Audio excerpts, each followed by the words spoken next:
Welcome to Buddha Stories. Please subscribe to the channel and like the video. Now let's get started. Welcome to another episode. Today, we're going to discuss how to deal with toxic people. Toxic people can be found everywhere in our society.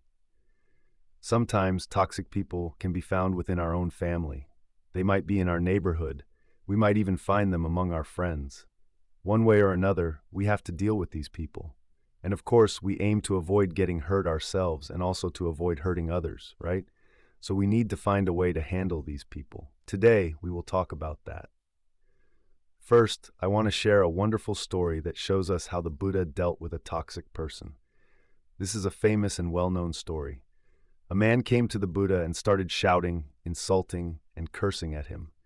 Do you know how the Buddha handled this situation? He smiled. He did not react. Throughout the entire conversation and situation, he kept a positive smile on his face and looked at the person who was shouting at him with great kindness. He was very kind to that person. After a while, the man stopped shouting. All the anger he had inside was exhausted. He was done. Then our great master, the Supreme Buddha, asked him a wonderful question. Now, this is completely different from the situation. It doesn't fit the situation at all. The Supreme Buddha asked, "Do you receive visitors at your home? Do people visit your house?" The man was astonished and surprised. He replied, "Yes, I receive many visitors at my home." Then the Supreme Buddha gently asked him, "Do you treat them with food and drinks?" The man said, "Yes, I do." Then the Supreme Buddha asked, "And if they do not accept what you offer, to whom do the food and drinks belong if they do not accept them?" The man laughed in front of the Buddha and said, "If they do not accept my offer, then it belongs to me. I will eat them." Then our Supreme Buddha, with a great and wonderful gentle smile on his face, said, "The same goes for this situation, man. You treated me with rude and harsh words. You treated me with anger. But I am a person who does not accept anything you gave me. I will never accept those rude and harsh words you directed at me. So if I do not accept anything you gave me, then everything you gave belongs to you. So you must eat it." The man was astonished, and his anger was cooled. After that, the Supreme Buddha preached the Dhamma, his teachings, to him. Afterward, he became a follower of our great master, the Supreme Buddha.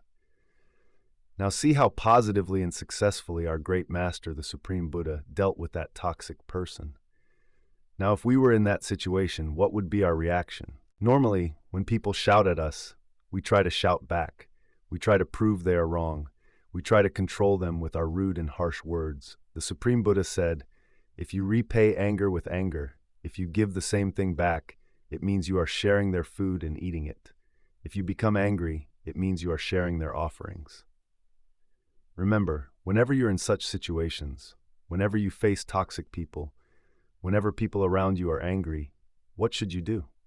The first thing you should do is put a positive smile on your face. Never show a sad or angry face to them.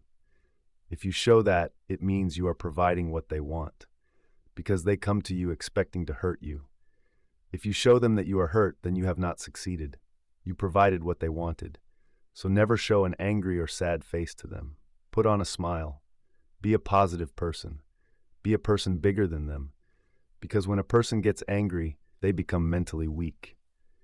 Remember, mentally weak people express their anger easily. The reason they express their anger is that they do not have a strong mindset. So you need to be the bigger person. To be the bigger person, you have to be positive, you have to smile, and you have to be motivated by virtues and morals. Be the best version of yourself. Do not try to respond to them. That's the first thing.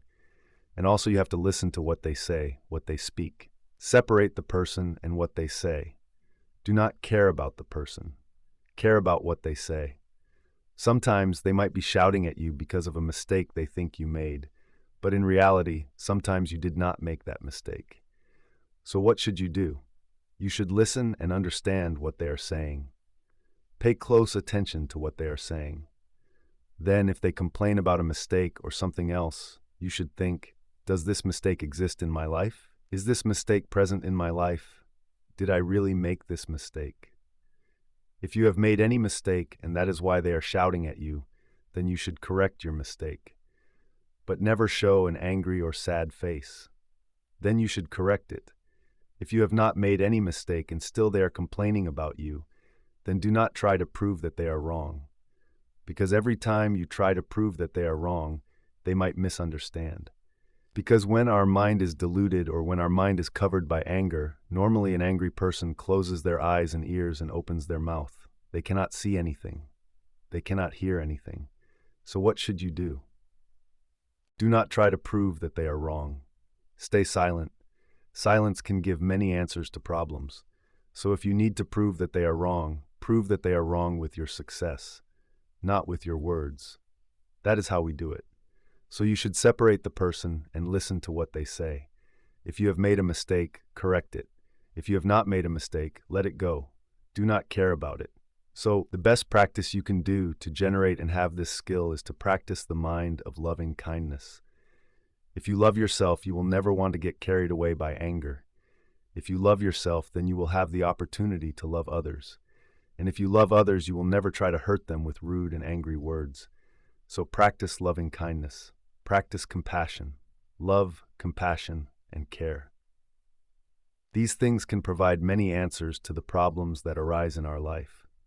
So you always need to be kind. You always need to be humble. And also remember, being humble is not being weak. You need to be positive. You need to have good skills to deal with these situations. Now, this can be done by visualizing for yourself how you will face a situation like this. If you can visualize a situation like this now, and if you can imagine in your mind how you will face it, if you can see yourself with a good smile on your face and listening to those people and dealing with the situation very successfully, then this visualization will help you handle a real situation like this. So practice this. This is how we deal with toxic people. Never provide what they want. When they come to you, they want your anger. They want to hurt you. So don't provide that. If you do not provide it, you will handle it successfully. So I wish you all to have this wonderful skill to deal with toxic people successfully. Thank you for watching our video. Don't forget to like and subscribe to the channel so we can continue to bring more videos and stories like this.